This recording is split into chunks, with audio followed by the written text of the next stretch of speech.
Hey everyone, Adrian here, Indiana Backyard Gardener. I am just doing my weekly live. If you guys are watching the replay, then I appreciate you. Um, Share it out, like, subscribe, all that good stuff. I appreciate you. I am a little tired today. I'm like kind of dragging a little bit. I just had some green tea, so I'm hoping it gives me a little pick me up. Let me know if you guys can hear me okay. Hello, God's desire for me. Thanks for coming in. Let me know if you can hear me okay. I got this little microphone hooked up that my nephew hooked up for me. So I'm hoping it sounds good. Okay, good. I'm just hoping it sounds good. He said that my mic that's on my webcam is not very good. So I was like, okay, well, that was news to me. So, how have you been? Oh, happy Monday. How was your weekend? We had a pretty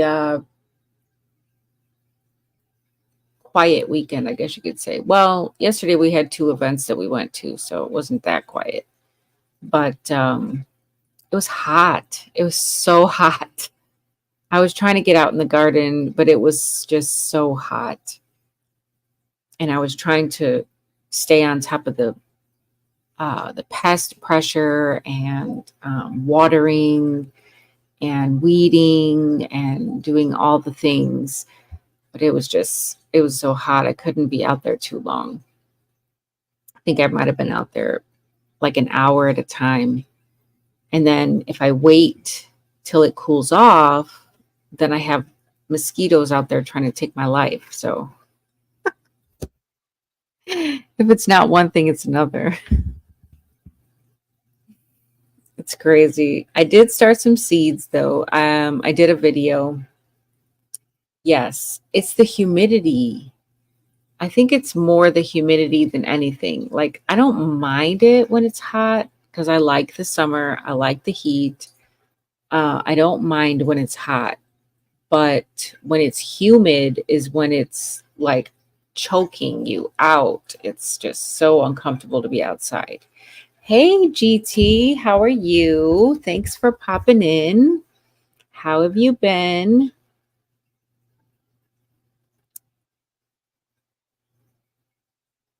Yeah, so that humidity it's like strangling. When you go outside, you feel like you're walking in soup.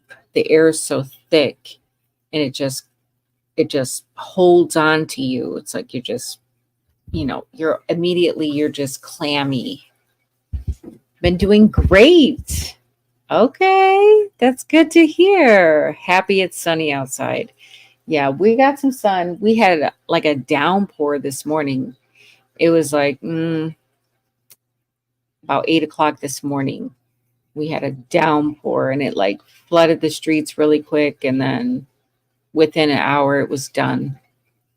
But I'm sure my garden is appreciating that downpour. I did water yesterday, but not a lot. And then at the time that I started watering, it was just, it was cooling off, which is what I wanted. But then the mosquitoes were coming out. So I only got half of the garden watered by the time I had to just give it up because um, I was like, all right, that's 3 bites already, and I'm done.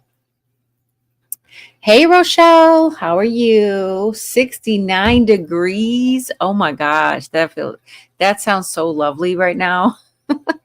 As much as I don't want to give up the summer, like I'm not ready to give up the summer, but I mean, that 69 sounds real good right about now because it's so humid. I don't understand it. Then we have all these storms that are coming through. So, yeah, that's probably got something to do with it. 81 storms rolling through. Yeah, we had a downpour this morning. We're at about 83 right now. So, um, but it's humid. 83 and humid. Let me see what my weather says right now. Let me see if I don't know if my Nightbot works anymore. I haven't used it in a while. I think I used to be able to type weather or something like that. I don't even remember. It's been so long. I don't remember. Is it like weather and then your zip code or something like that? I don't remember. Anyway, um 68 tomorrow, possible tail end of the hurricane. Yeah. And then back up to the upper 70s and 80s. So we're probably going to get some more storms after 8 o'clock tonight. And then we're going to be in the 70s for the rest of the week and into the weekend. So that looks really good. 78 and then 77, 74 on Saturday. So we are in for a cool down.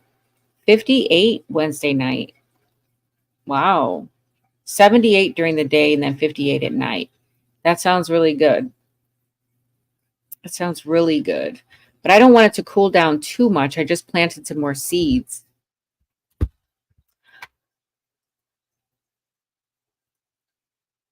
Yeah, I guess it's not working. I don't know. I don't remember the last time I even logged into the Nightbot. It used to work. Hey, Huga Homestead. Hello, Nancy, our treasured home. Good to see you. I don't know. Maybe you have to wait. Oh, it's been 7 minutes. Usually it's like 5 minutes or something like that. And then Nightbot comes in, right? But like I said, I haven't used Nightbot in so long. You had to re-log in and add it back to the mods. Okay. So I'll probably have to go back in somewhere and add it back in or something like that. So I'll have to go and see that. I just thought about it because I seen it in somebody else's live. And I was like, oh, yeah, I have Nightbot. I don't know why I never see it anymore. But I had took, I usually take this winter off. So I was not doing lives for a while. And then when I started back doing lives, I haven't seen Nightbot since. So I don't remember what the command is or anything. Or even if it's in here, like, let me see if there's, I think it was like IBG or something like that to drop the links. Let me see. Oh, well, I can't do it, right? See if you can type IBG and see if it'll drop the links. I think that's what the command was for the IBG. Let me just see. Let me log out and log into Nightbot and see if it'll reset itself or something like that.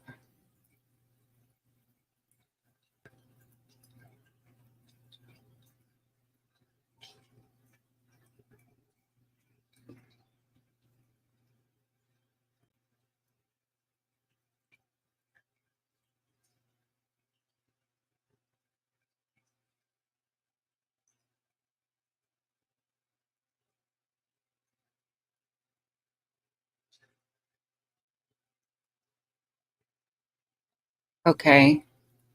All right. Let's see. Nope. It's not working, is it? Oh, thank you. Did you see that? I did harvest some more blackberries today and I had to quit. I was like, oh my gosh, it's so hot out here. And then I couldn't even get to all the blackberries because the bush is like so big and so crazy right now. I have to, what is it called when you have to clip the new canes that are coming out? so that you can have it like bush out instead of going tall. Because those new canes that are coming out, you guys, they are like, they're taller than my sunflowers. They're leaning over, and I know that if I let them touch the ground, they're just going to root in the ground, and then I'll be in trouble because it's just going to spread further out than I want it to spread. So I have to clip the tips. Well, not even the tips, like maybe like a good, 2 feet of it because it's so long. I need to clip like 2 feet of them, the new canes. Are they called Prima canes or hey Troy? Yeah, I need to clip my canes because they're getting out of control. They're already out of control. And the bush is probably about, I don't know, maybe 4 years old, maybe older. I think about 4 years old. It's been 4 years since I planted it. And um it's this has been by far the best year for my berries. Uh no questions asked. The strawberries were great. The raspberries were booming. I couldn't even pick them all. And now my blackberries are like loaded. So this year has been a really good year for berries, but those blackberries, they are out of control. I need to clip those canes and then put the tips into some dirt so that I can make more bushes. So, hey, Jan, thanks for popping in. I know you were a probably busy woman. Thank you. Thank you. Everyone's saying hi to Jan and Rochelle. Yeah, so I got to clip those blackberry bushes. But yeah, they're giving me some really good harvests. I just did a video so that I could be part of Lisa from Yogi Hollow Farm. She is doing a preserve fresh collaboration. So basically, it's just anything and anyhow that you want to preserve your produce, either your produce or something that you might get from like the farmer's market, or sometimes you go to the grocery store and they might have like a clearance section on produce where they put like kind of almost overripe stuff, like, and they package it up and they put a really cheap price on it. So a lot of times when we go to like the Spanish store that's down at the end of the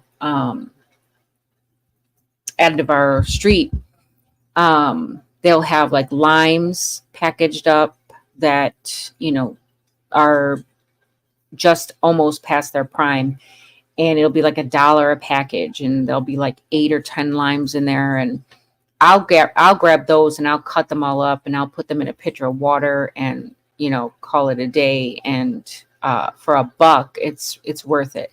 So sometimes they'll do like peppers. They'll discount like not tomatoes. Yeah, tomatoes, fruit, strawberries, blueberries, things like that. So they'll chop up pineapple and then put that in a container and discount price that.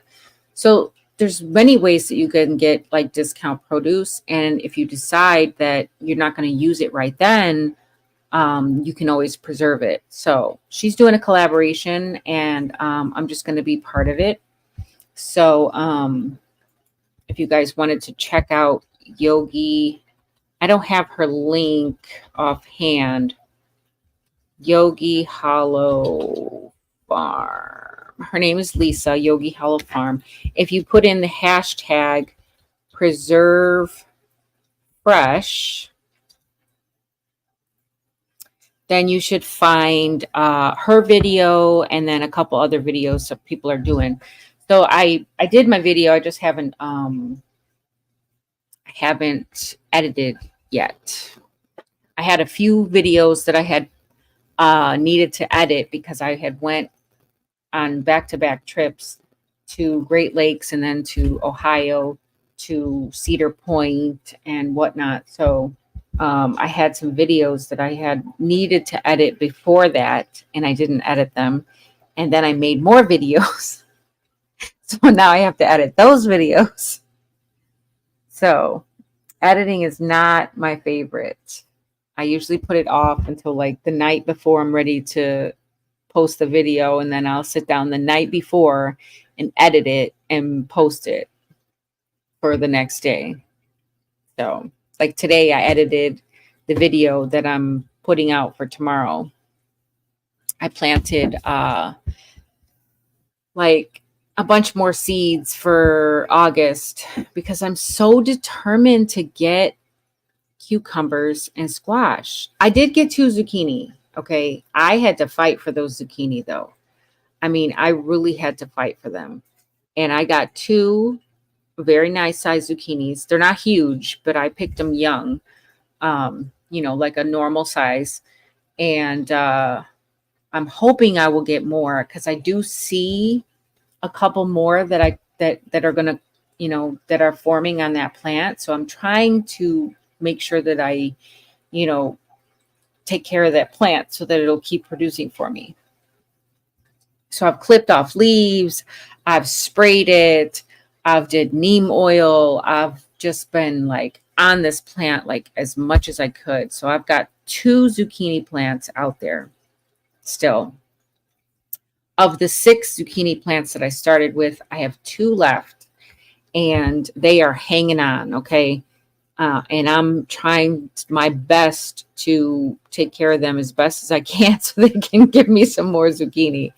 But in the event that I don't get any more zucchini off of them, I got 1 off of one and I got 1 off of the other. Okay, so I've gotten 1 zucchini off of each one of those plants.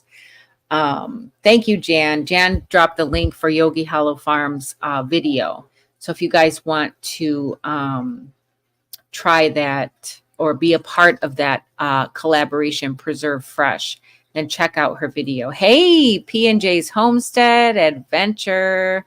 Thanks for popping in. Entertaining and More by DJ. Hi. Thanks for coming in, guys. So yeah, I'm really fighting tooth and nail to keep those zucchini plants alive. We did not, I mean, I don't have any yellow squash, and I might, fingers crossed, I might have 1 plant left that might give me some yellow squash. It has gotten so tall and it's gotten all this growth on it, and you can see where all the little, the little flower buds are going to come on, but I haven't gotten any actual squash off of this plant yet. So I'm really fighting the bugs on this one too. Yesterday I went out there and I flipped over one of the leaves, and I'm telling you, there was about 50 little baby squash bugs, like all in a little cluster. I was like, ah. And I was so glad I had my gloves on because I immediately just squashed the whole leaf. And so then I was like, all right, I see what's going on here. So then I was looking under the leaves, and if they had bugs on them, I was clipping the leaf and then throw it on the ground and then just stomping on it. So I clipped a bunch of leaves off of that plant, a bunch of leaves off the zucchini plant. Like there was eggs everywhere. There was little baby squash bugs, and so yeah, I'm still fighting it. And I'm still seeing cucumber beetles, which I thought were, probably done by now, but they're not. Pull spaghetti squash next week. They're so huge, but I found out how to freeze it. Oh, good. Okay. I have a video on my channel somewhere. It's probably under my playlist, my kitchen playlist, where I did a really quick spaghetti squash video. It's a kind of a shortcut. I put the spaghetti squash like in the microwave to soften it up, and then I cut it, and then I sauteed it. So it came out really good. I have a mealy bug infestation. Oh, yeah, I had a lot of those in the beginning of the spring. Well, towards the end of the spring, like beginning of the summer, I did have a lot of those, and I did see And I thought that the vine borers or something was biting or eating away at my stems for my squash plants. And I was like, oh no, like I can't be dealing with this already. But it was the roly polies. So I was like, well, you know what? I'm just gonna spray the stems with some neem oil, and then hopefully, that'll take care of it. So they did for a while. They did, they left it alone. So, but then I don't keep spraying it. I just kind of sprayed it that one time just to, you know, eradicate that infestation. But I mean, they're back. They're just not as bad as they were. Lynette, thanks for coming in. I know, I know. It's been a really bad bug year. That's the link to the playlist for the collab. Thank you, Jan. You're going to plant later in the season from, yeah. You know what? And I tried to wait. I did. I tried to wait. I told myself I was going to do that. I was like, you know what? I'm not going to plant this year really early. I'm going to wait till later because I have not planted squash in 2 years. The last 2 years, I didn't plant any squash because of this issue. And I was like, you know what? I had ripped up the whole garden and I said, you know, I'm doing containers this year. I'm not planting anything in the ground that I know is going to be, attacked or whatever. So I figured that because I was planting in containers that I could control the situation better. And it was not the case. It was not the case. They came in full force, took out all my cucumbers. I have 0 cucumber plants. So it's really hard not to plant early. It's so hard because after like a long season, you feel like you just had 4 seasons of winter and you're just ready to plant. And it's like, okay, as soon as you get those temperatures where you're like, yes, it's like 40 degrees outside, I'm going to start my planting. And I needed to wait. I needed to wait and I didn't. It's very hard. Those little legs can climb everywhere. And they're flying bugs. So it's like, I'm just like, ah. So, you know what? Next year, I think I might just invest in some of that Cowlin clay. Robin from Garden State So-and-so said that she saw Joe's video, Corky's video, on Grow Big TV. And I know that Corky's using it. She's actually using, I think, Surround. I wouldn't buy the Surround. I would actually buy the actual Cowlin clay. And I would use that. But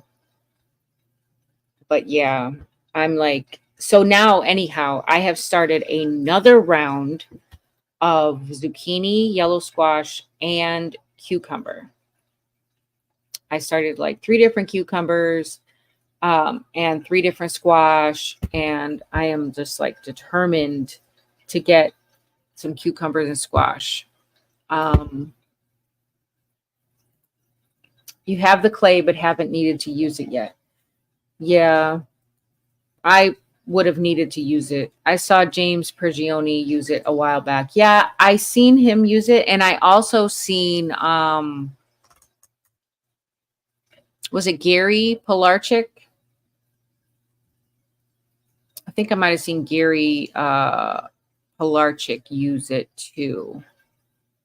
It was either him or Luke from M.I. Gardner. One of them two, or maybe even both of them. But yeah, I have seen a lot of the bigger channels. I've seen them in the past. Like, it's not new. It's not something that's new. But I didn't know a lot about it, and I didn't know anybody who actually used it. So now that I know, actually some people that have some actual testimonies of the stuff working, then I might be open to trying it, because I don't usually do much of anything on spraying the plants or putting stuff on the plants. I usually just do a little bit of neem oil when I have to, um, and maybe some soapy dishwater. But yeah, that's pretty much the extent of it. Oh, and I did get some DE this year, some diatomaceous earth. I did get some of that. And every time I went to go use it, it was going to rain. And in order to use the diatomaceous earth, it's got to be dry. So I'm like, you know what? I just can't win. The moment I get something that I think I'm going to use, I can't use it because it's raining. It's crazy. Hello, Gail. Oh, wait.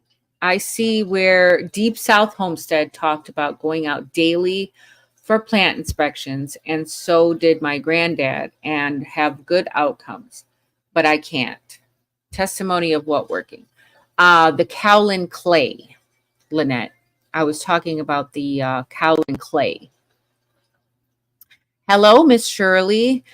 And that is definitely, that is good. That works. You have to be diligent in going out daily for inspections, but I can't either. I can't be diligent every day in going out and inspecting my plants. Some days I'm just too busy. Some days it's raining, so I'm like, okay, whatever. Or it's just way too hot that day, so I'm like, you know what? It's not a garden day. So when those days are really hot and humid, those bugs love it out there. They are in their happy zone because they have no issues attacking my plants when it's 100 degrees outside. I've had way too much rain for DE. Right. And here I was thinking I was going to have some type of organic solution to, the buggies. And no, I can't even use it because it's raining too much. What ratio of water and neem oil do you use? I have a watering can. And I also have a sprayer. So when I'm drenching the soil, like if I'm going to pour it around the roots of the plant, then I will do 2 tablespoons to a gallon of water. Well, it's actually like a gallon. I think it's a 2-gallon watering can. So maybe it's a tablespoon to each gallon of water. So that's usually what I do, is a tablespoon of neem oil and a gallon of water. And then I water the plants that I know have been attacked, because the cucumber beetle will lay eggs around the roots of your plant. And then when the eggs hatch, they'll eat the roots, or they'll transmit this bacteria wilt.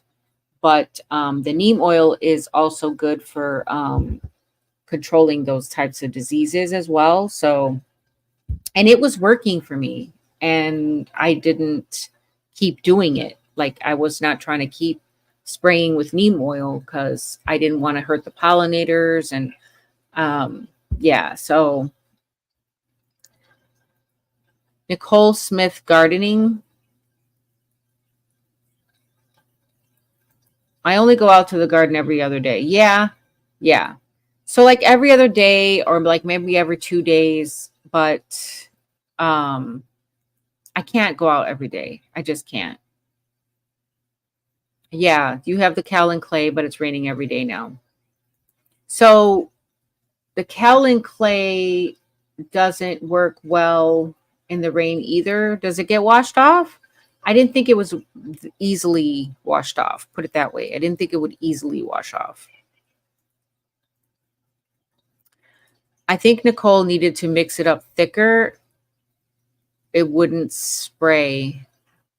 Oh, yeah. And then, after you use that in your sprayer, you have to clean your sprayer with peroxide to, get anything that might be stuck in there out before it hardens up. because otherwise it's not going to be no good. You can't use it again. So after you use anything like that in a sprayer, you definitely have to clean your sprayer after each use, because otherwise that stuff will harden up in there and then it'll damage your sprayer and then you won't even be able to use it again.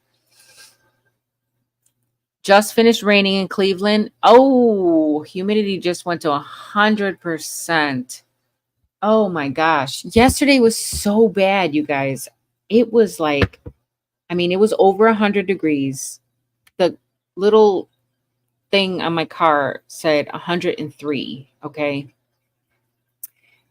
It says it's 89 right now and it feels like 100.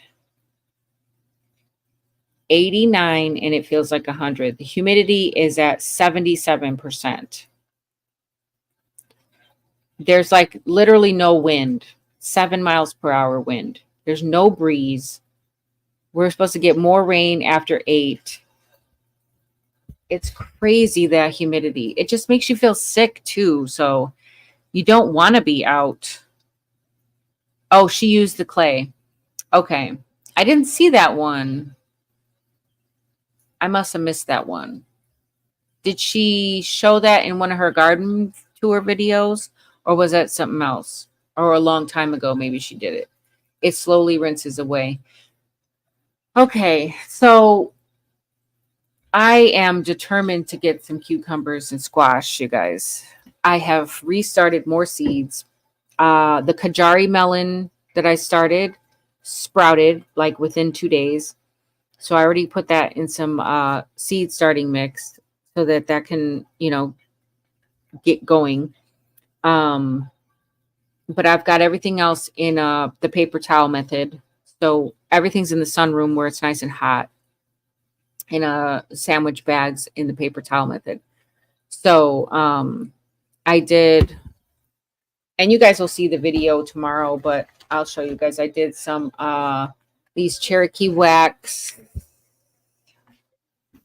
beans. So I did a bunch of these, like a bunch. I don't even know how many. And then I also did these top crops. Is that gonna, yeah, there we go. Top crop beans. So I did those. I did a bunch of those because I did a bunch of beans, but only like 4 plants sprouted. And it might have just been squirrels or rabbits or what have you. They probably just dug up my beans and ate them. I wouldn't be surprised. But I planted a lot of beans, in the beginning of the season, and I only was able to get 4 plants to actually produce some beans for me. Plus, I planted the scarlet runner beans, and I seen some hummingbirds out there the other day on my scarlet runner beans, which makes me happy because I always plant those beans pretty much for the hummingbirds. Because the scarlet runner beans, if you don't catch them when they're really young, like really young, you can't eat them raw.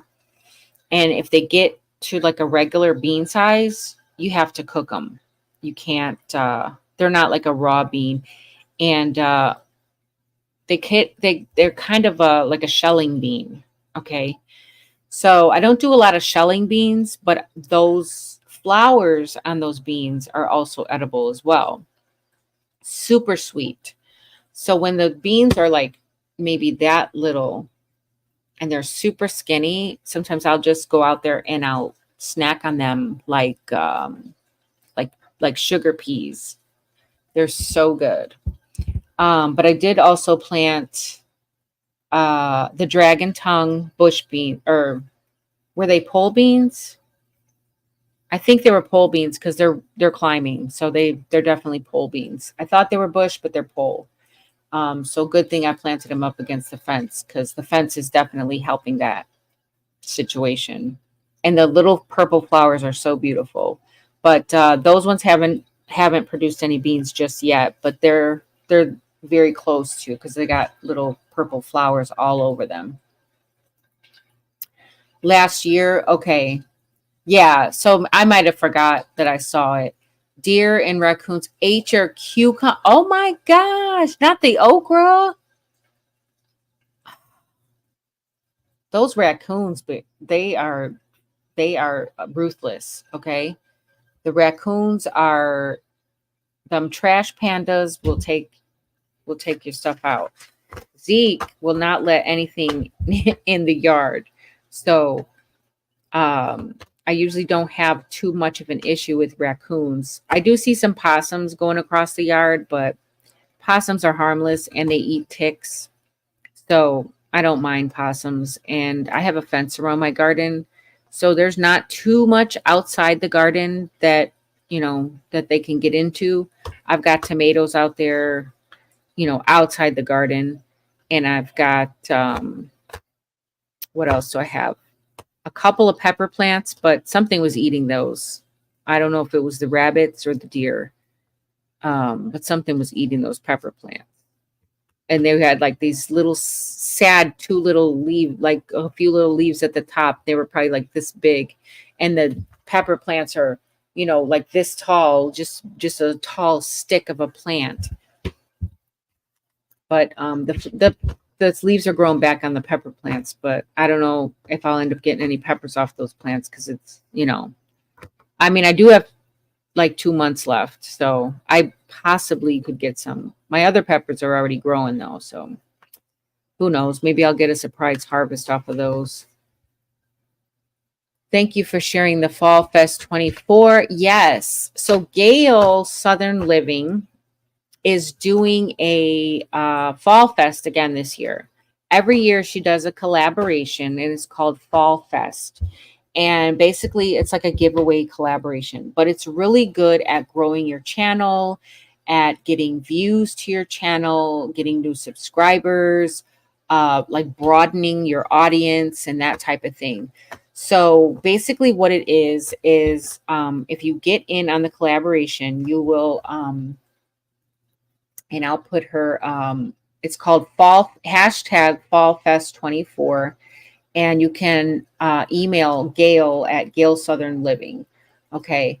So basically what it is it's a giveaway collaboration. And the channels, they contact Gail, and there's rules to the giveaway. And what happens is everybody puts out an entry video, and then you can either have people comment like a specific keyword, or like ask a question like, hey, what's your favorite thing about fall? Or are you more of a pumpkin spice, or an apple spice? Whatever, make it fun. You can include a scarecrow in your video. Just watch the entry video if you're interested. But what it is, all the channels that participate in the collaboration, they draw a name from the comments on the video. Now, you can choose to give out a semi-finalist prize. It's completely optional whether you want to give that person from your comments on your video a prize, or you can just forward that name to Gail. And then when she draws the grand prize winner, she'll draw a name from all of the semifinalist winners who have participated in all the channels. So let's just say, for instance, 80 channels participate. Okay. So that means there's going to be 80 names, give or take, because sometimes people don't always contact you after you let them know that they won. They don't give you an address, or, you know what I mean? They don't contact you for the winning. So you give it some time, and then you draw another name.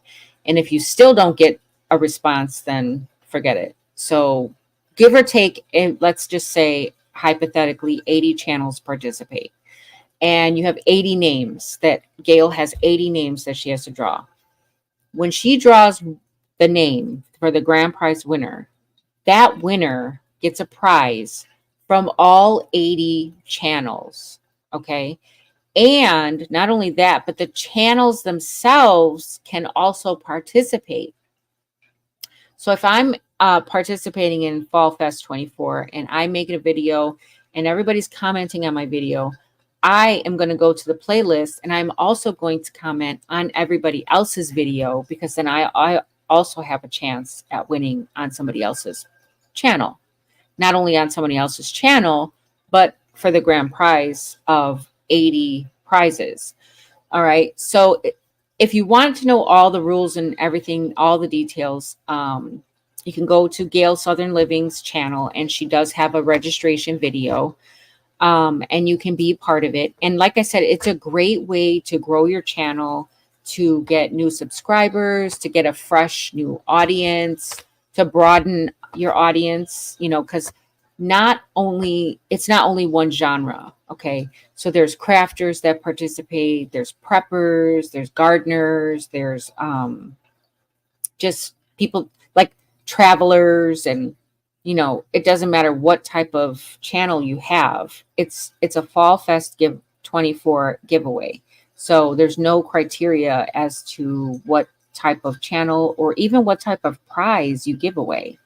So, I mean, in essence, somebody who wins 80 prizes at the end of the giveaway, it's like Christmas, you know? So anyhow, if you guys are interested in being a part of the collaboration, like I said, email Gail or visit Gail's channel at Gail Southern Living and check out the registration video. Get all the details for yourself. It'll be in the description box of her video as well, if you'd like to just read through it. She has posted on her community tab the list of channels that are already participating, and also some of the rules for participating. So yeah, get in on it, and yeah, definitely get in on it. Yes, I hate when you have a plant or plants, plural, that you've been taking care of and babying and, you know, feeding, and then these critters come along and take it out in like one night, and you're like, are you kidding me?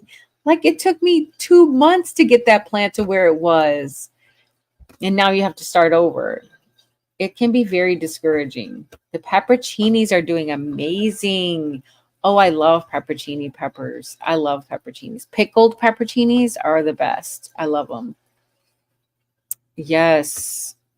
Awesome, Jan. Yes. Glad the peppers are doing well. That's the Fall Fest registration video if you guys are interested. And that's Gail's email address. The Preserve Fresh that I was talking about, that's by Yogi Hollow Farm, and it's hashtag Preserve Fresh. And Tina from Life in the Piedmont, she also has a I am too, Nancy. I love the Fall Fest collaboration. It boosts my channel, my subscribers, my watch hours, all that good stuff. Yes, it gives your channel that much needed boost, you know, at the end of the gardening season. Thanks, Gail. I was trying to remember everything that was involved in the sign up. But yeah, so also, yes, Tina at Life in the Piedmont, she is collecting names and email addresses for a watch party list. So if you want, or if you need people to come visit and spend some time at your place, then you should get on the email list, and you'll get paired up with another channel who also needs company, and you guys can trade in each other's company. Okay, put it that way. I hope you guys are picking up on what I'm putting down. All right, because I don't want to be saying different, you know, things on here, and then things don't go the way they should. You know what I mean? YouTube has a way of discrediting everything. So yeah, so if you would like to be part of the watch party and you want to have some company at your place and you would like to spend some time at someone else's place in exchange, then you need to email Tina. She's at Life in the Piedmont, and she has a email that she just sent out, and she just paired up a few people. However, some of those people have already on their own visited each other. So they need new partners. They need new company. They need fresh company to visit and to visit with. Okay.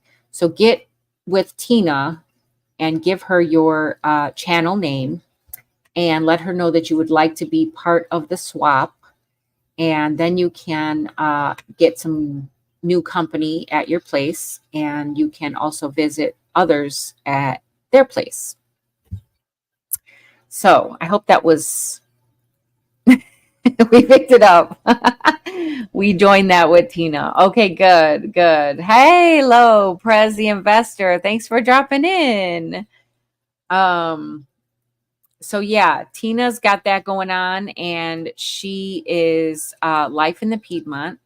So if you would like to have some company and you would like to trade company with another channel, then get with her and she'll put you on the list, and then you guys can exchange channel names and whatnot, so that because we all need fresh, we all need fresh company every now and then. And we all try to support each other as much as we can.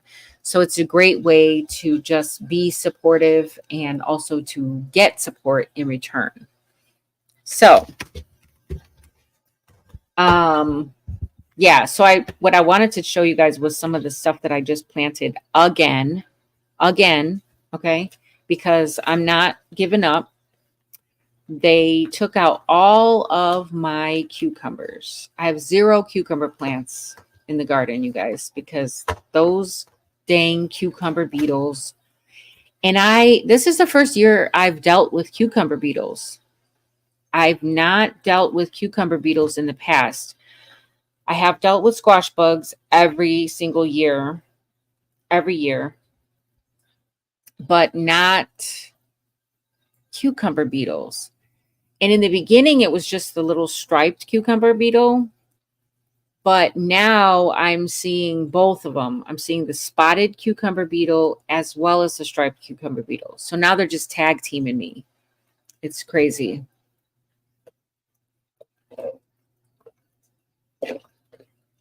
And I thought by now that their life cycle would have been over. I mean, it's August already. So anyway, I started some more seeds. I started some pickle bush. Can you guys see that? There we go. Pickle bush. So the pickle bush only takes 52 days. My first frost date is October 22nd. And if I have to, I can throw a drop over greenhouse on them. And because it's a bush cucumber, I can put it in a pot, and it won't go all over the place. So then when it comes time, if I do have to extend my growing season, it'll be a compact plant, and I won't have to worry about vines going everywhere and having to put these big long row covers everywhere because my vines are traveling. So pickle bush. I also did the same thing with the Space Master. So the Space Master is also a bush cucumber.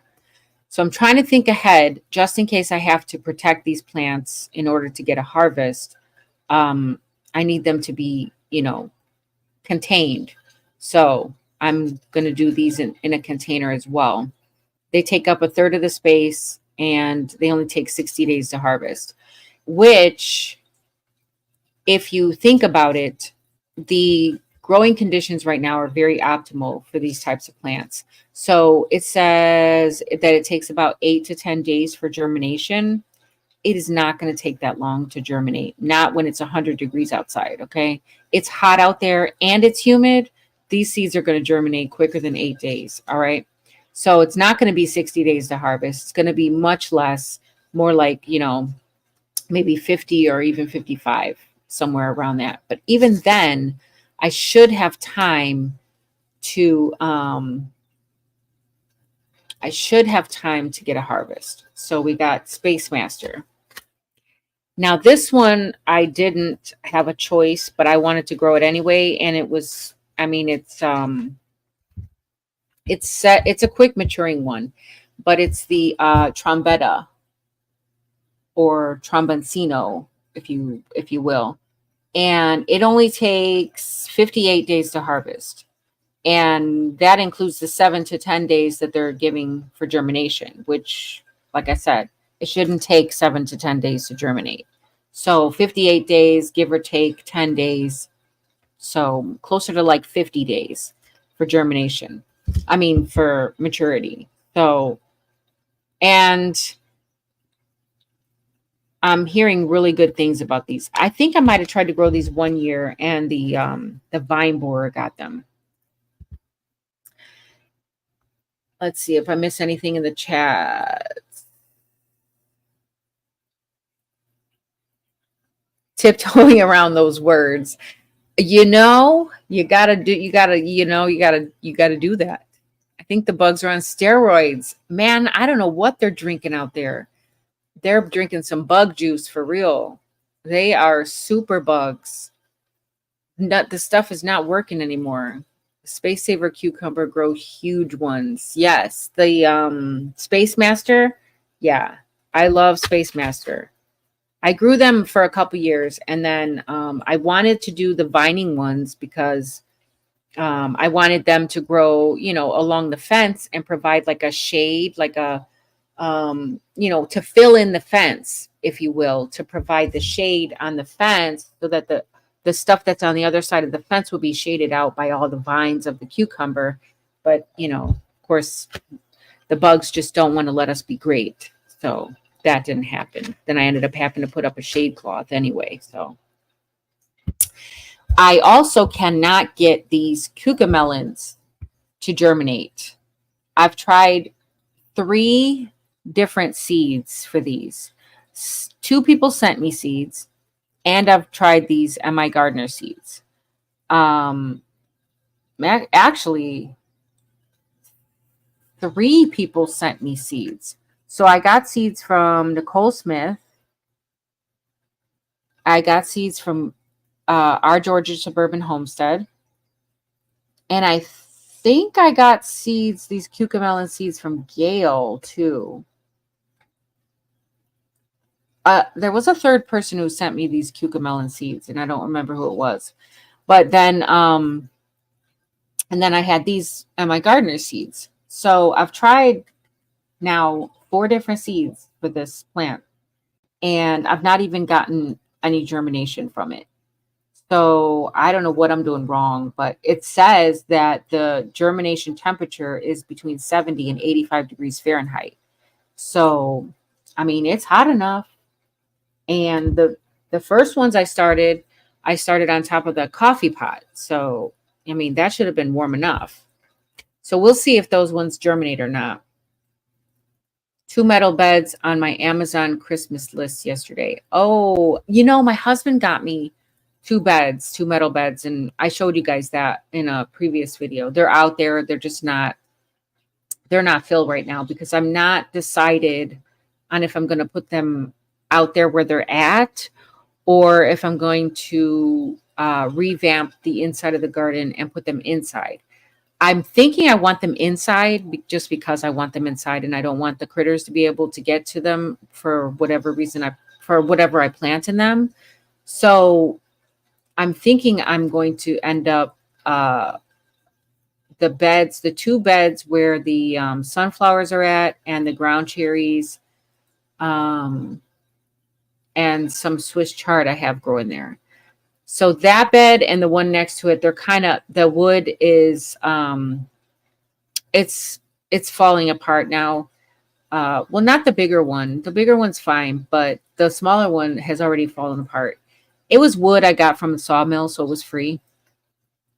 But hey Jennifer, thanks for coming in. So I'm gonna end up, when those ground cherries are done, and I can't even say when the Swiss chard is done because the Swiss chard is gonna go on for like 2 years. Swiss chard is a biannual. So it's not going to go to seed, and it'll overwinter and it'll come back in the spring. So I can't even say like when that's done because it's not going to be done. And I want to put those beds inside the garden before the winter so that I can start, amending it, and it'll be ready for the spring. But I did get two really big beds for my birthday last year, but my birthday's in September. So I wasn't able to use them last year when I got them. So then I brought them out this year, and I still haven't filled them up.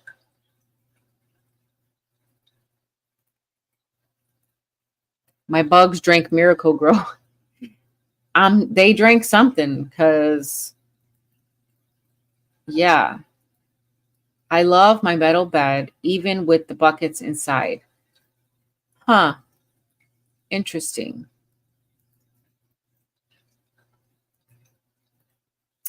I think I put those in the seed swap, maybe. I have slept since.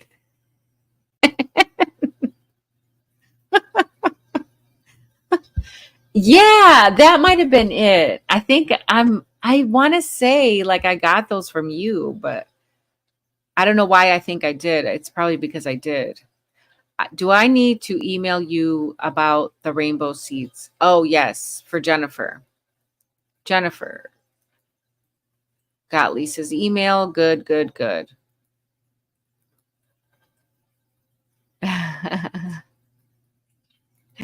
Yeah, so that's that. And then I got the heirloom variety of the early prolific straight neck squash. So hopefully I can get some of those.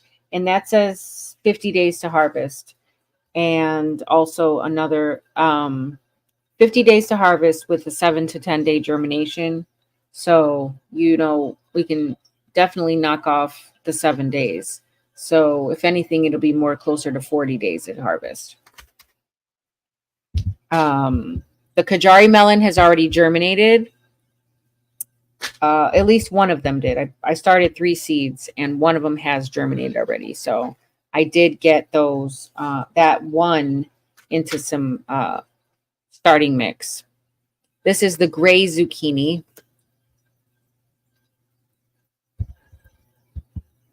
And it is 48 days to harvest with a 7 to 10 day germination rate. So, I mean, it'd probably be closer to 40 days. And then I'm excited about this one, even though it's not a bush cucumber. It's still a quick maturing cucumber. It's 50 to 59 days, but it's a hybrid. It is a highly productive cucumber, early to harvest, tolerant to many mildews, viruses, and molds. It has been specifically crossed to be a prolific genoecious crop, meaning that it produces nearly all female flowers. Okay, I am determined to get me some cucumbers, all female flowers. And again, it's called a calypso, Calypso, calypso. It's an F1 cucumber. I first saw this cucumber on what's his name?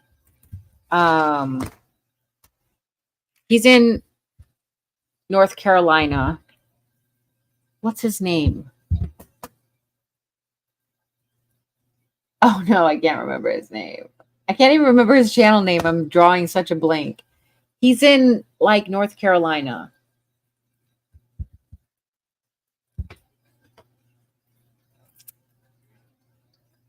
Cooking dinner. What are you cooking, Jen?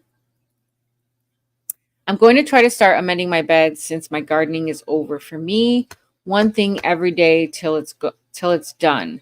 Maybe one morning and one per evening. It's so hot here. It is hot here too, Gail. It really is.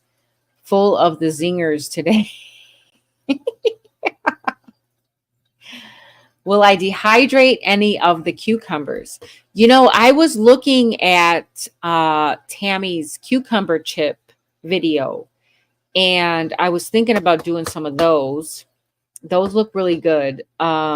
Cucumber chips. Yes, I definitely, my Ninja, my 5-in-1 Ninja has a dehydrating function on it. I haven't used it yet because I don't know if I need to get a special insert for it or if I can just use the insert that it came with. I'm sure I could probably use the insert that it came with, but it's just like one layer. And it would take me a lot longer because I would only be able to do one layer at a time. Whereas if I had the insert that goes in there, I think it's actually like 2 or 3 layers that I'd be able to do. But either way, I mean, I could do some dehydrating in the oven. I don't actually have a dehydrator, but I did want to do some dehydrating of some things. Nina, thanks for coming in. Yeah, it's kind of a big channel, Brampton. No, it's not Justin Rhodes. It's oh my gosh. It's gonna bug me. I have to look it up. Oh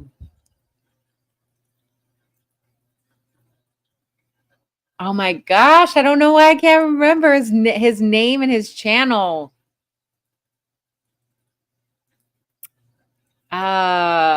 He's got a dog. He shows the dog like at the end of the video all the time.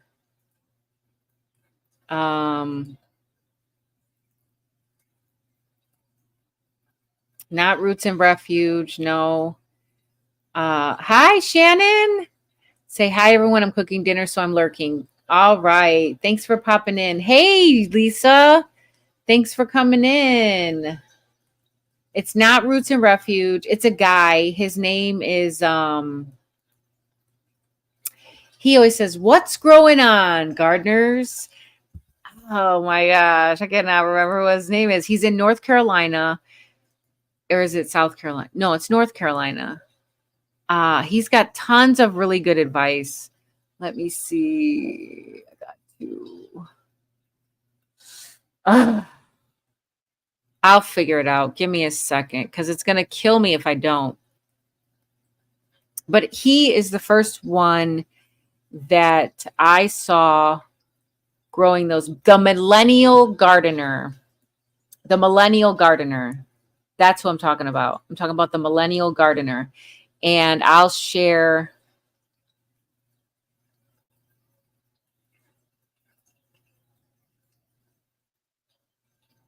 Let me see. Hold on. If I can find it. All right. It's called the Millennial Gardener. I know you guys have seen him. This guy. Yes. He's pretty awesome. He's really straight to the point with a lot of things. He's got really great advice. And the very first time I heard about Calypso cucumber was on his channel. He was growing them. He said it was like one of his top cucumbers that he grows all the time. And the thing that caught my attention was the fact that it produces nearly all female flowers.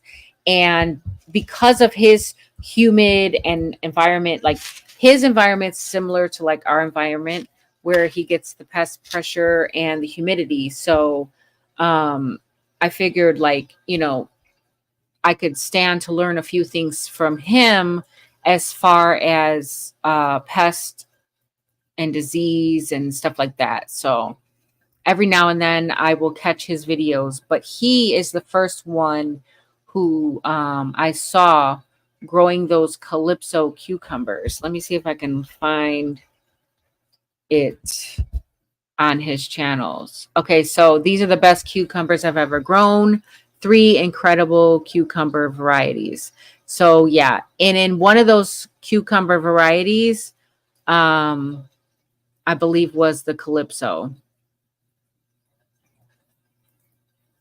Let me see. I don't want to play his video because I don't want to get dinged for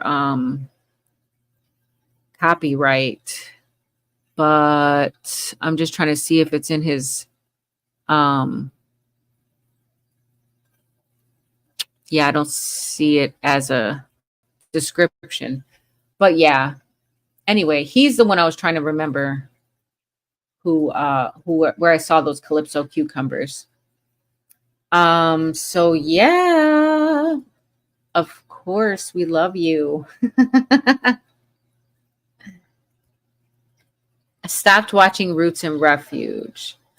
I don't watch it as much as I used to watch it. I do watch it every now and then. Sometimes I just want something like a TV episode type of thing that I want to watch. I'm in the mood for something like an episode type of thing. So I might watch an episode of not an episode. I might watch a video of hers if she's doing like some type of, I don't know. It's got to be catching. Like the title has to be catching, or it has to be like an intriguing topic or something. Because most of the time, her thing is like a vlog, and it's just basically what she's got going on her farm and whatever. And I mean, that's great, but like I have other channels that I'm watching now because they're smaller channels, and I'd rather, support my smaller channel community. So, oh yes, I watch Hollis and Nancy too. Not as much as I used to, but I do like Hollis and Nancy, and he still grows everything in containers with that black cow.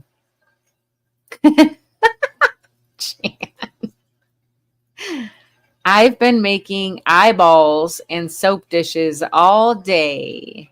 You like making those eyeballs, don't you, Lisa?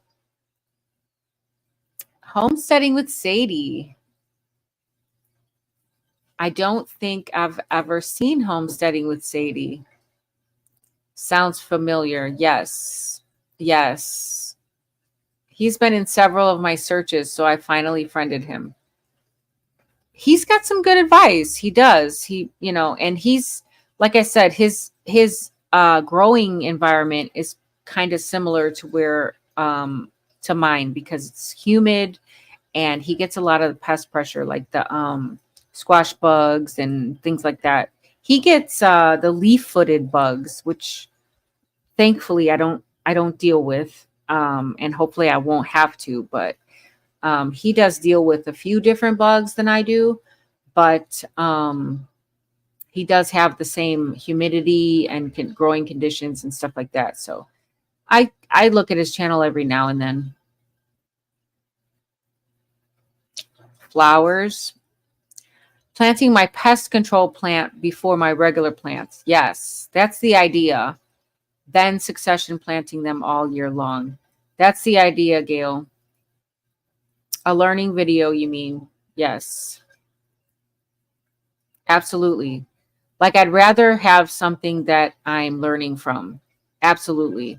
I'd rather be spending my time on a video that's going to bring me some enlightenment or teach me something, or answer a question I have, or if I'm dealing with something, I might want to look up something that, maybe someone else is dealing with it as well, and how are they dealing with it. So yeah, but sometimes I'm just like lazy and I don't want to take in any information. Like perhaps I've been information logged all day and I just want to like zone out on something. And I've pretty much binge watched all the shows that I like right now. So sometimes I will still watch Roots and Refuge every now and then. They lost relevancy when they got so big and she got preachy. Oh, eyeballs make awesome rings. Now I'm making earrings. Okay, eyeballs. That's with the resin, right, Lisa? You're doing eyeballs with the resins. Should I give my eyeballs away? Right? Yeah, I like to watch binging on Dexter. I did something new. I have the supplies already. Yes, resin eyeballs. So what's some new or what's some interesting Netflix things that anyone's been binge watching? I I've pretty much binged watched everything that I thought I wanted to binge watch. I did well actually it was on Peacock. Um Elsbeth Tessioni was a good one. I really enjoyed that one. I liked her when she was on The Good Wife. Do you remember that show, The Good Wife? Did anybody ever watch that with the lawyer? Um, and her husband had cheated on her and she was getting a divorce or he was going to jail or something like that. He was like a governor or something. He was like really high in politics and he like did something and he was going to jail. So she was going to have to go back to work and she hadn't been in work for a long time and she was a lawyer. So, yes, The Good Wife. I loved that show, The Good Wife. And oh my gosh, I finished New Amsterdam and I finished the 100. But Elsbeth Tessioni was a lawyer on that show, The Good Wife. And now she has like a spin-off of her own show. So I watched it and it was really good. It was really good. But it only had, so many episodes, so I guess it was like, trying it out or whatever. Grey's Anatomy, that's an old one. Was she? She was on ER? Oh, I didn't know that. Who was? The Good Wife or Elsbeth Tessioni?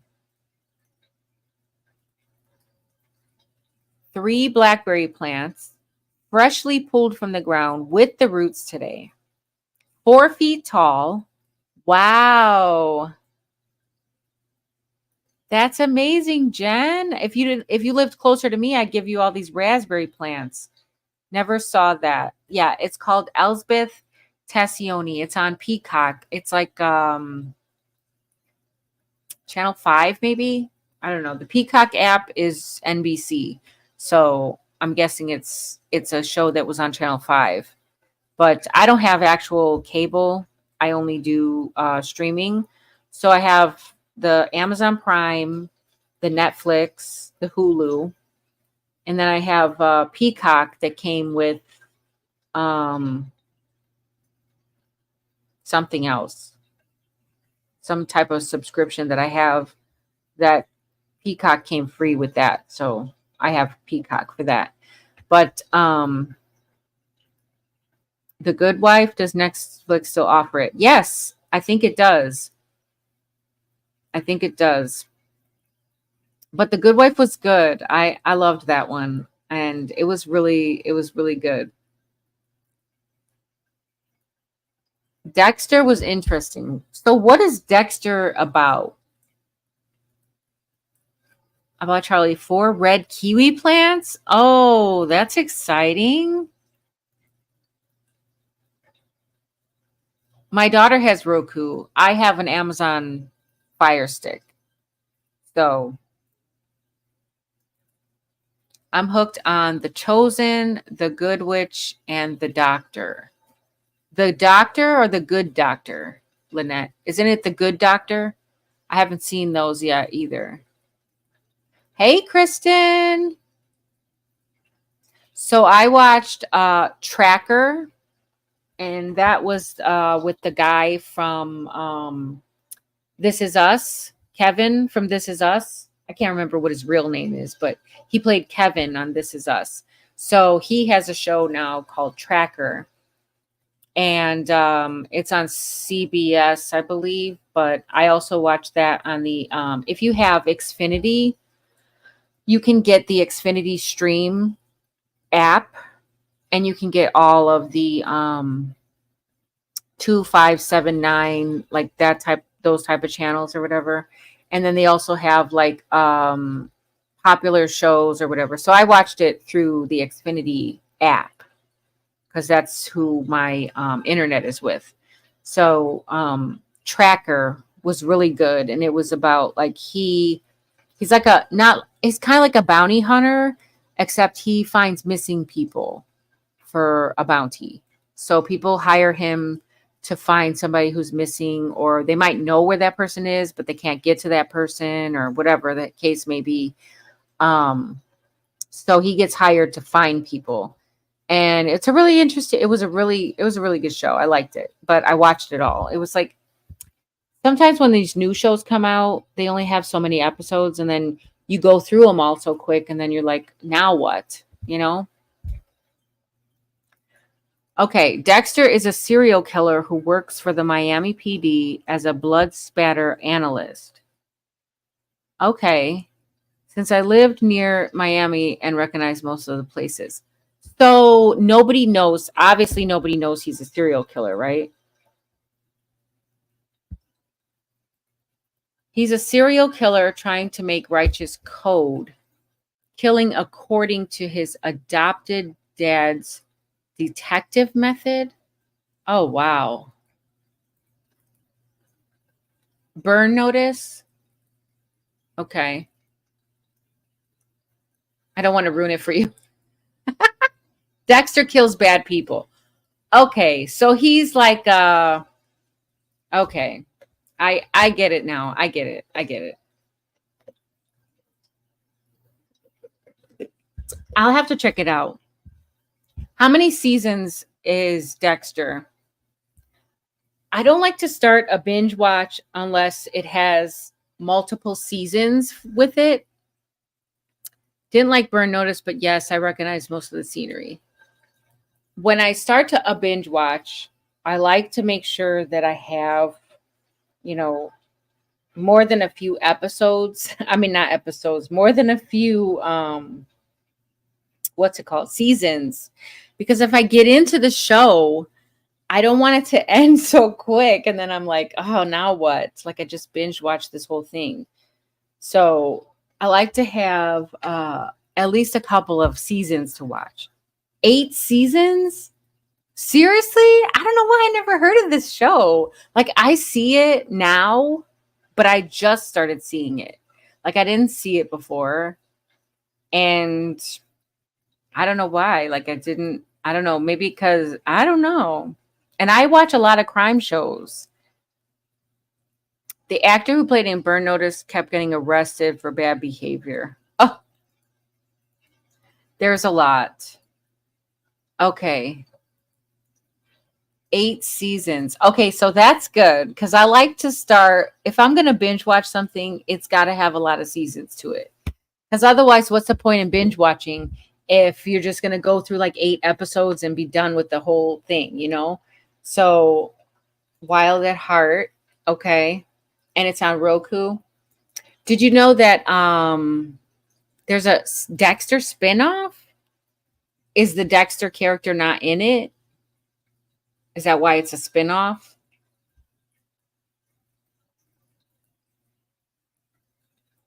So, I heard that Criminal Minds. Oh, actually, I've seen that Criminal Minds actually has another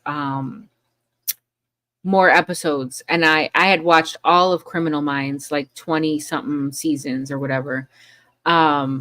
And now they're doing Criminal Minds Evolutions or something like that. So I think the only person that's not back on the team is Shamar Moore's character. And but he does still make like appearances, but he's not like actually on the show anymore. But yeah, don't ruin Dexter. I'm not done. Okay. I believe it was a Showtime show or HBO.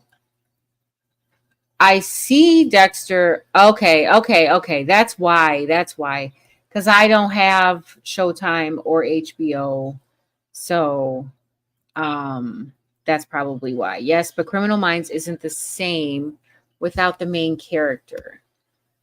Well, the main characters change a lot. Like it's a team. So there's really not a main character on Criminal Minds. At least in my opinion, it's not. Because I mean, there's a leader and and then there's a team. So somebody's got to be in lead, right?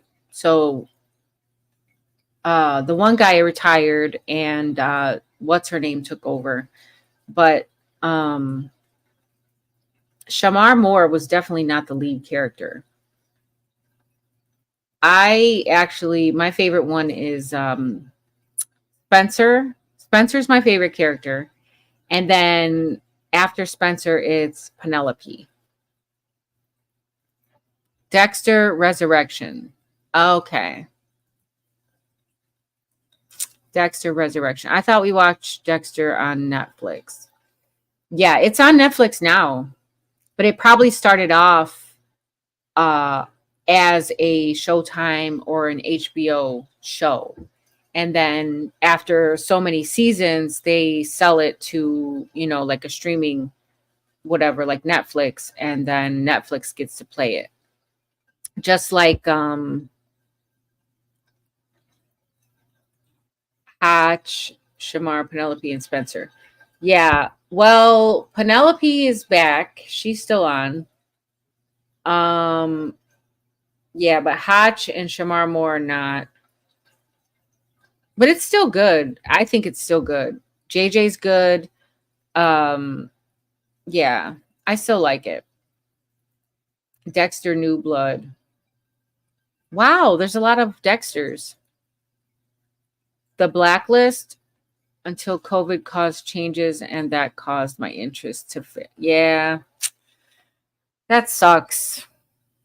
That's it. Like with the Chicago shows that I watch, Chicago PD, Chicago Med, Chicago Fire. Like I used to love watching those shows, and then like the casting now is kind of like and then they go on like a hiatus all the time. Like they'll have a consecutive like 3 episodes in a row, and then it'll be like 3 weeks and no episodes. I'm like, there's no episodes this week? Like, what's going on? So it's like not consistent anymore. Penelope quit over them telling her to lose weight. Glad she's back. Yeah. I don't know why they would say that. She's like the best character.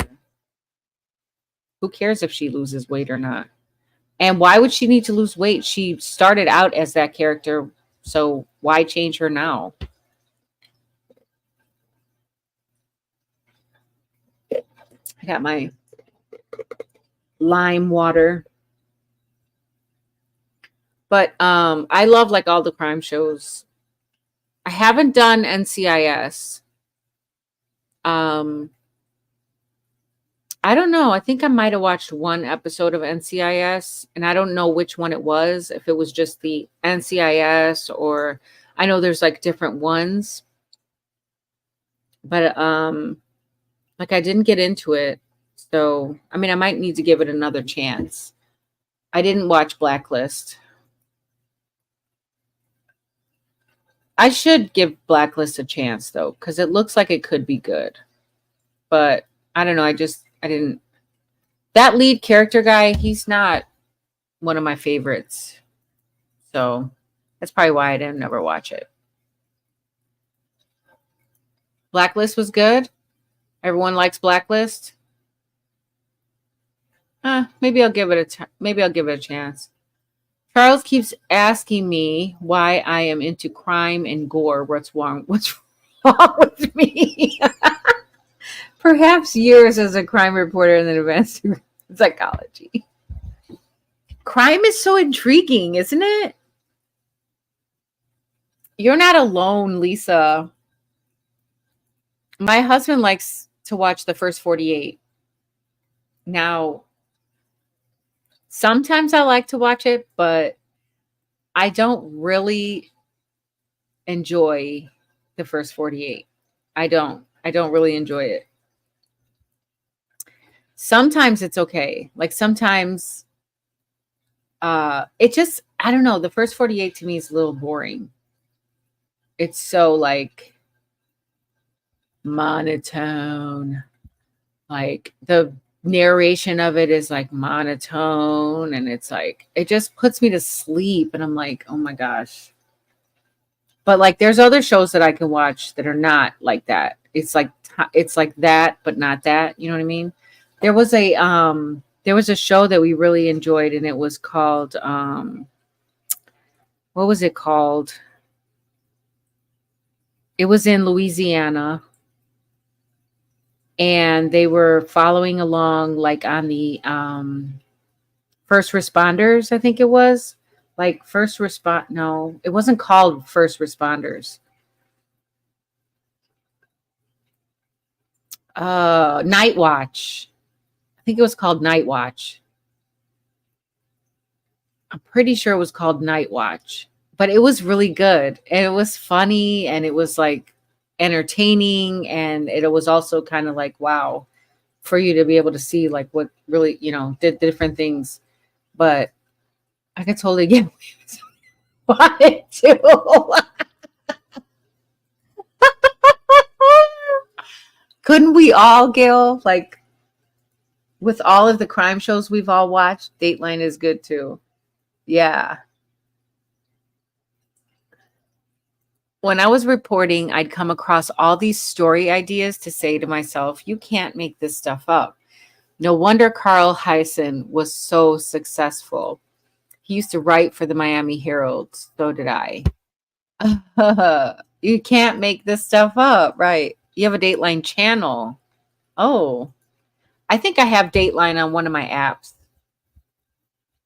Never heard of it. My grandmother always made me watch Night Court. Oh, I remember watching Night Court with the ball headed guy. Yeah, those were some old shows. Yep. Hey, Susan. Thanks for popping in. Good to see you. We're talking about the different shows that we have binge watched and some of the shows that people are still binge watching. I can't stand when Kiefer Sutherland always sounds like he's whispering. You know who I never liked? I never liked what's that guy's name? He's always in like martial arts movies. He's got like the slick back ponytail. I can't remember his name. My mom used to like him, and I would be like, "Why do you like him?" I do, or Law and Order SVU. I still watch that. I've already watched all the episodes. So the first 48. My husband loves the first 48. Oh gosh, I remember that show. Yeah. Here comes the Amazon delivery. Ooh, Amazon MASH. Do, do, do, do, do. Chuck Norris? No, it wasn't Chuck Norris.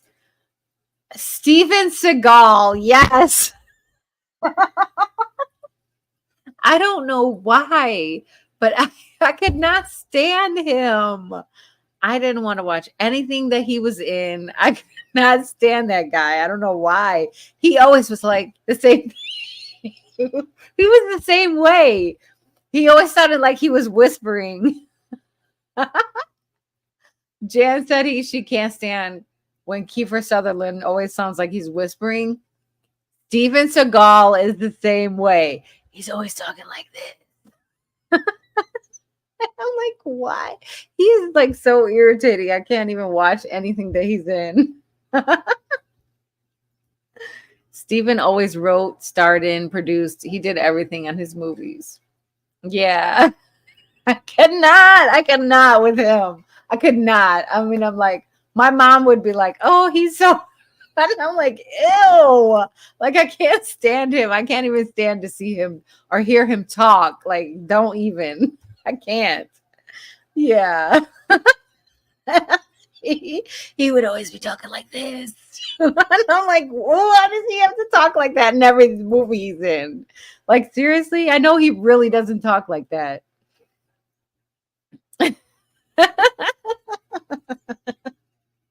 What was the show when Steven Seagal was a cop? He was a real cop, you know. Oh, I don't know. I don't know anything about his shows because he's very cringe. Yes, he's cringe. Yes. Trying to be sultry at the same time.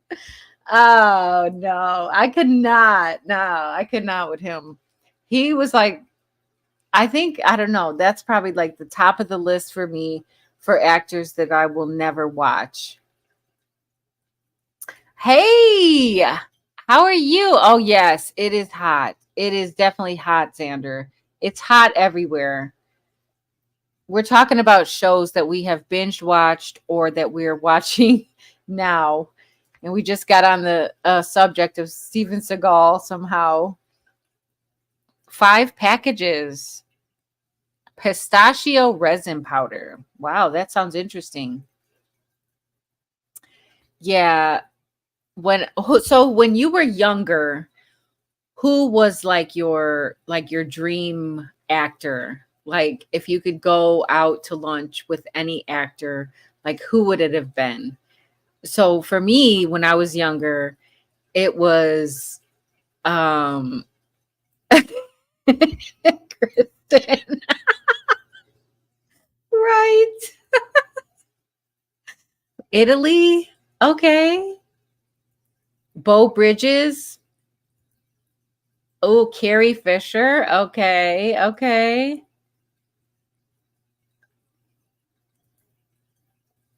Ooh, stuffed pork chops in the oven. Yum. I used to not watch Will Ferrell. Oh, yeah, he's another one that's kind of like, I don't really care for anything that he's in either.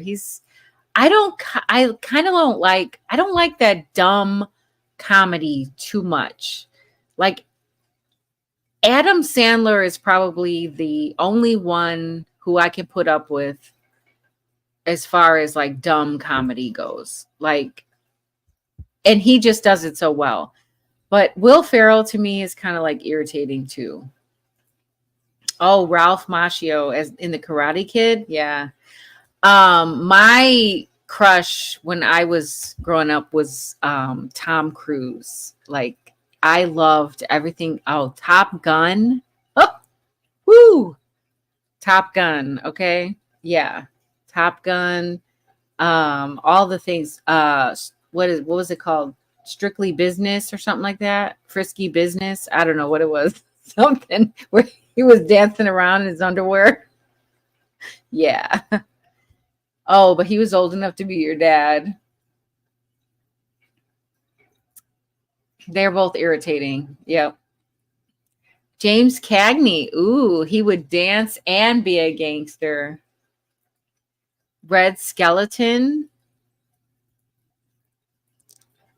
When I was a little kid, like 10, Danny and the Partridge Family. Yeah. He was probably one that a lot of he was probably on the top of a lot of people's list, Lisa. A lot.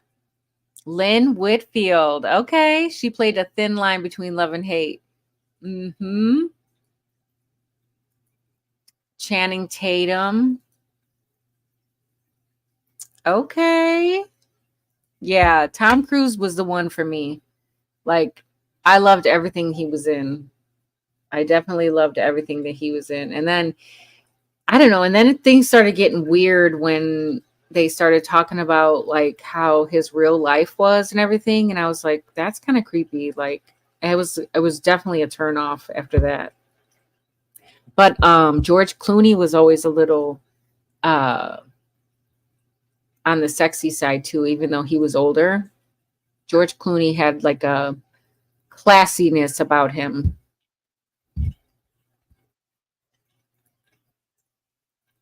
Yeah, same. Not now. Back then, it was Tom Cruise then, but not Tom Cruise now. Sean Connery. Okay. Oh, you know who else? The one who played 007. I can't remember his name. Not the old 007, but the new one. The newer one. I can't remember what his name is, but he was kind of cool too. Tom Cruise was a cute kid, but that's what I mean. Like when you got older and you started to learn things about his real life and as a father and a husband, and it was like, yeah, that's kind of a turnoff. Richard Gere was another one after Pretty Woman. He was, yeah, and The Bodyguard. He was good in those. Definitely. Oh, you interviewed him? Wow. That must have been interesting, Lisa. Were you with the newspaper or were you with the television when you interviewed him? It was Tom Cruise pre-jumping on the couch. Yeah. He is, right? He's so like weird now. Oh, Harry Connick Jr. Yeah. Sean Connery. Another one for Sean Connery. Oh, you did. Wow, Lisa. Okay, so you were writing for the New York Times. Okay. That's interesting. You should bring that up on your live when you talk about your experience being chased by a tiger. Was it a tiger?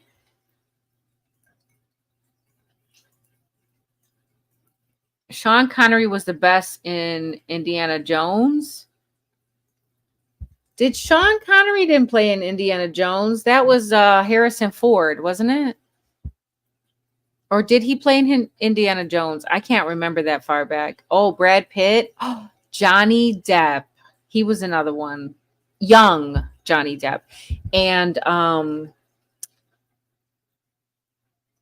oh, what was the other guy's name? He died of an overdose. Really young. I can't remember what his name was, but he was a cutie too.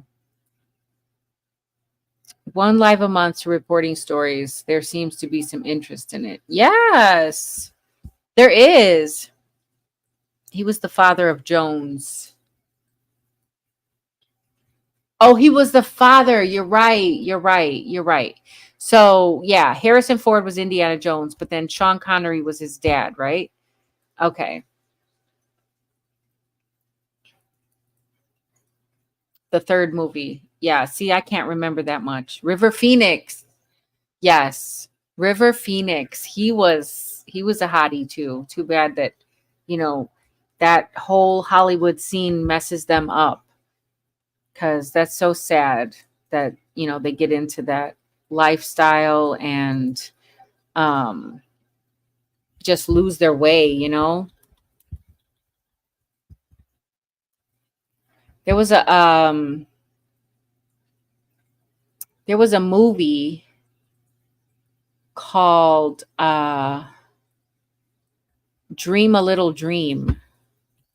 I think it was called Dream a Little Dream.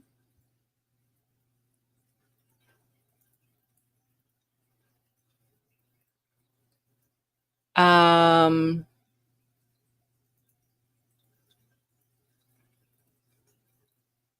yeah, Corey Haim. That's what his name was. Corey Haim. Hain or Haim. Corey Haim. Yeah.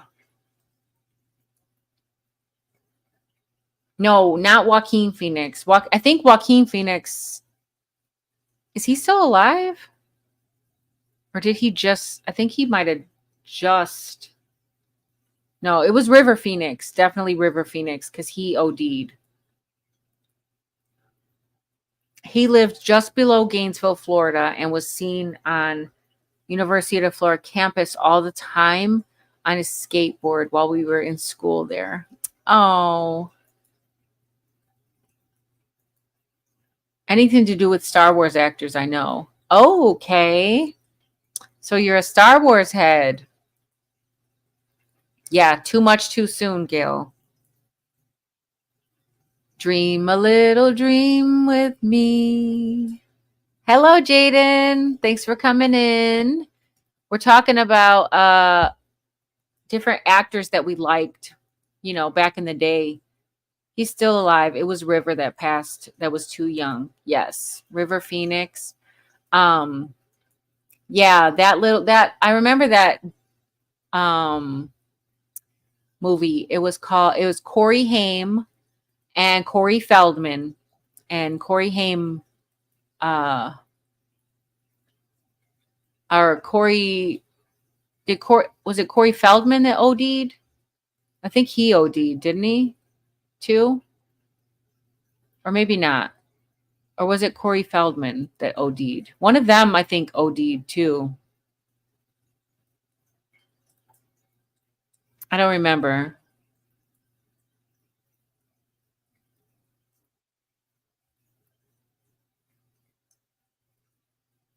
Let me see. I thought anyway.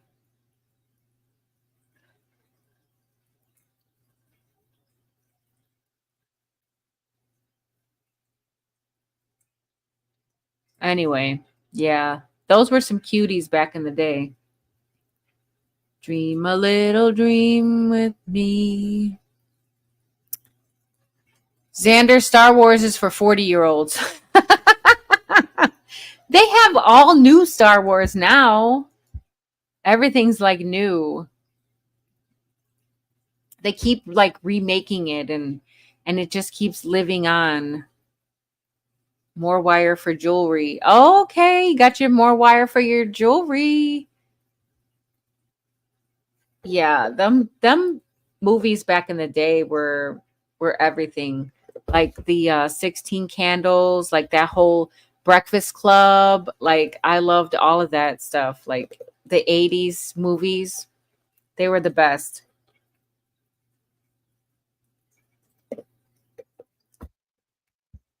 Or the books that we used to read in school. Can't believe you're older than me. I thought you were like 20. No, I didn't think Xander was like 20. I thought he was about 30, especially because of all his sisters that he's got and all the experience he's got. He just seemed like he was a little bit older. I ordered bamboo utensils to resin the handles. Okay. Nice. Are you going to sell those at your craft show? Like when you guys set up your tent and sell all your stuff, like, all your salves and different things that you set up. That last time you set up, it was so windy and cold. You guys should do that when it's nicer outside. I hate the new ones. Disney basically said all the stuff that people did before other than the movies. Oh, other than the movies Lucas made don't count. Okay. Yep. Brenner was the sexiest bald guy. The king and I. How old are you, Jennifer? 39? Jennifer, you're not 39. Are you 39, Jennifer? You seem like you're so young. Your little voice sounds like you're about 20 years old for real. Yul Brenner. Okay. As a sales item. Yes. Okay. I thought so, Lisa. I am finally not the youngest one around. Market/craft show is September 14th. Okay. Well, September 14th is not a bad time. That's not too bad. September 14th is still fairly nice outside, and it won't be too hot. It should have cooled off. It should be like 70s, It should be nice and comfortable by that time. Hopefully, you don't get any rain or anything like that. But I remember when you set up your last one, it was so windy that day. It was terrible. It was the way he carried himself. Sometimes that makes all the difference. I feel like the baby of all the channels. Everyone could be my mom, dad, grandparent, or brother or sister. AARP is knocking on my door. They are always sending me stuff, Kristen. I'm telling you, they send me stuff in the mail, and I'm like, why are they sending me this? I'm not ready for this. I'm about to be 45 in September. Okay. I'm not ready for AARP. I don't know why they are sending me that stuff, you know? You probably are, Lisa, at least at this point. Well, no, because Jan just had a birthday. I think she might be either the same age as you, or she might be a year older. But I know Jan just had a birthday, and she's 65, I think. I could be wrong. 65. I want to say she's like 65. Everyone wants a chunk of Charles, who turns 65 in September. All the Medicare offers. Right. Hello, Kevin from Tuber Chat. Thanks for popping in. I am, but people think I'm in my 20s, so I just say, okay, I'm not going to complain. Birthday is next March. Okay. Yeah, because your voice, you sound like you were about 20 years old, Jen. If I didn't know it, I would think you were really young. Hubby thought it was funny till it happened to him. What? That he got all the AARP mail? I need watch hours, Kevin. Shared on Reddit. Thank you. Thank you so much. I appreciate you. I have a September birthday too. Okay, when's your birthday, Kristen? Mine's the 10th.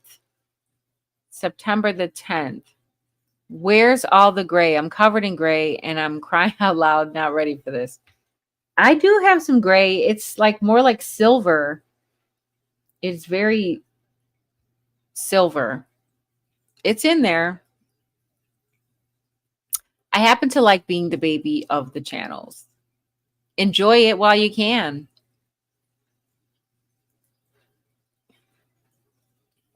Rooted in Texas. Everyone's saying hello. If we were the same age, Jennifer, you'd be a month older than me.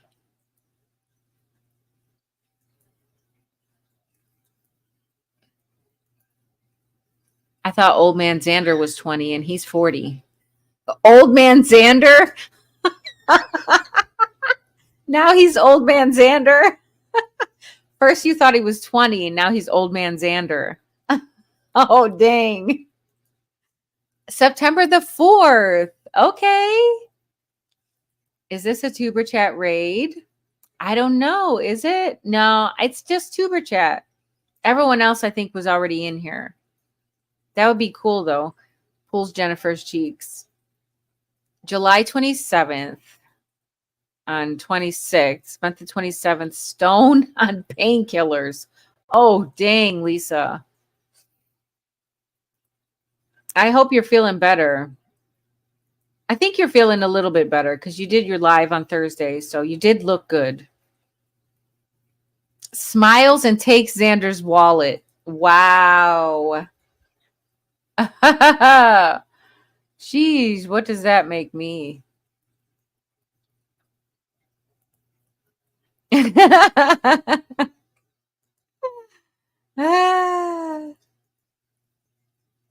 That's funny. See, first she thought he was 20. Now he's old man Xander all of a sudden. Oh, 9/4 is your wedding anniversary. 44 years. Oh, what are you guys going to do, Lisa? Are you guys going to try to plan something? I know that you haven't been feeling the best, but you could try to plan something small, maybe. I don't have any plans for my birthday. Kristen, do you have any plans for your birthday? Our wedding anniversary is also in September. It's going to be the 19th. We never celebrate. We'll probably work on the garden. Sheesh. Hopefully it'll be not so hot out.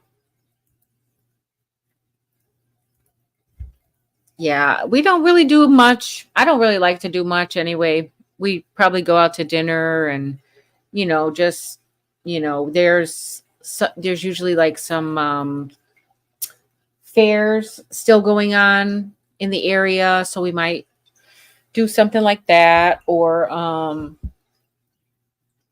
just, small stuff. We're usually tired out from the summer, and it's back to school, and we're working. Well, I don't work during the school year. I mean, during the summer, because I work at Purdue, so I'm off during the summer when everyone else is off. But I'm usually back to work by then, and it's like I don't feel like doing anything. I'm usually like getting ready or near ready to shut down the garden, and so yeah.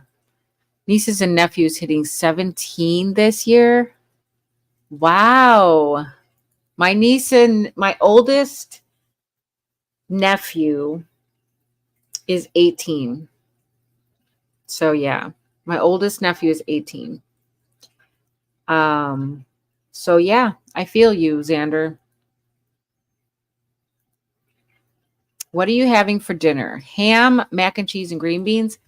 I have chicken in the crock pot with potatoes, and I'm going to probably cut up some of the peppers. I'm going to bring in some peppers from the garden, cut those up and put those in there. And I was thinking about doing the zucchini, but I'm not sure yet, because I don't know if my daughter and my nephew will eat the zucchini. I mean, I know me and my husband will, so I might do it anyway. But yeah, and probably some green beans, because if they don't eat the zucchini, I will want them to have some type of vegetable. So my wedding anniversary is 9/15. Oh, wow. Mine is 9/19. Wow, Kristen, we've got so much in common. My birthday is 6 days after yours, and my wedding anniversary is 4 days after yours. We got married in 2008. Gail, a pot roast and small potatoes. I would have loved to have a pot roast today, but I didn't feel like going to the store. So I just took out what I had and made that. I was like, you know what? I don't feel like going to the store. It was raining really hard this morning too. So I was like, I don't feel like it. So yeah, I went out and harvested blackberries and all that. And then it was so hot out there. I was like, okay, we're not going back out. I have everything I want and need. Celebrating usually is a meal out, maybe Thai this year. Yeah, same here. I have everything I need. So I don't usually ask for anything. So a meal out is usually what I want, because I don't want to have to cook on my birthday. And I cook every day. If we don't go out to eat, or if we don't have pizza, or like on a Sunday between church service, we might go out to eat. But if it's not a special occasion, then I'm usually cooking every day. You could be a grandpa at that age. You want to know what's bad, Jennifer? I'll be 60 when the triplets turn 20. Oh, wow. Pot roast does sound delicious. We usually go fishing for our anniversary. That would be pretty cool. I wouldn't mind doing that. We've never gone fishing. My husband has, he used to go fishing with his grandmother. And I've only been fishing a couple times, like with an uncle that I had. But other than that, like we're not, like we should be fishing. We live right on Lake Michigan. You know what I mean? Everyone in the bus, we're going to Jan's for dinner. Yes. What time are you pulling up?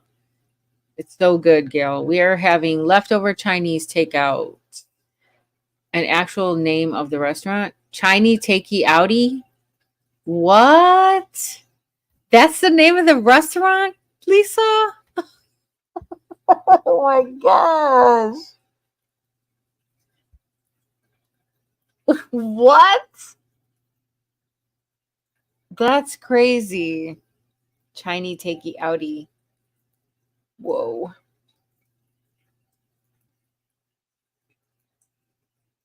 We should all do a live broadcast party. Who wants to host it? When? When, Lisa?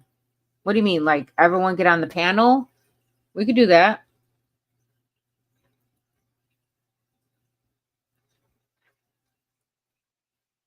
Hello, Grandpa? Oh my gosh. She's not going to let that go now, Xander. I went outside to buy some milk and then came right back inside.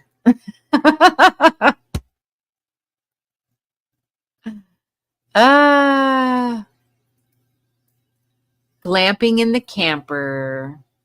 Yeah, Gail, because you got that nice camper now. I would love something like that. Yeah, that would be nice. I would love to. I've never been camping. Well, we stayed in a like a cabin. I took the kids. I chaperoned on a trip with the kids when they were in like 4th and 5th grade. And we went to this place called Frog in the Bog. And it's like one of the Indiana Dunes parks. And they teach them about like erosion and invasive species of plants. And it's like an environmental thing where they learn like about like the environmental things, around in the area and whatever. So it was pretty cool, but it was in a cabin and it was like a structured environment type of thing. But other than that, like I've never actually been camping.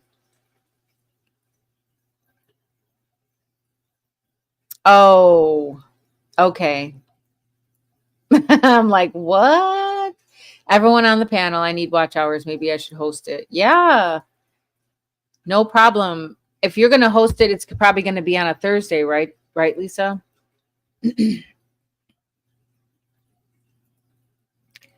Who is having a birthday or anniversary that wants to be on the panel, please email me. Okay, so it's a birthday anniversary thing for September. Oh, I see. Let me write that down so I don't forget. Email Lisa. Email Lisa for a September birthday / anniversary party bash. Anniversary or birthday bash. Sounds cool. Jan is young though. She's basically my sister. Oh wow. Uh-oh. Now she's gonna get on Jan. Charles just headed to the garden carrying a picking basket. Oh, I wonder what he's gonna pick. Probably something for dinner. Science camp. Mm-hmm. I went with my stepdaughter years ago. Yep. It was something like that. But we just learned about like the environment and like things that are harmful to the environment and like how they do control burns and just different things. We went on this super long hike. Oh my gosh. In the dunes of Indiana. It was murderous. It was like a 4-mile hike. It was crazy. It was so the dune, it was so high up to hike it. And then we had to go down and then we had to come around the other side and come back up. I was like, oh wow, I didn't know it was going to be all of this, but I was glad I made it through. Jennifer tells Jesse and Lisa Xander is being mean, and Xander saves Jen and then gets in trouble.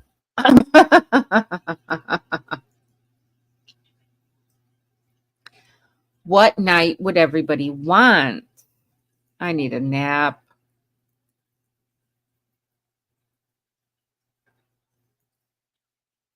Passion for yarn. Hello. Thanks for coming in.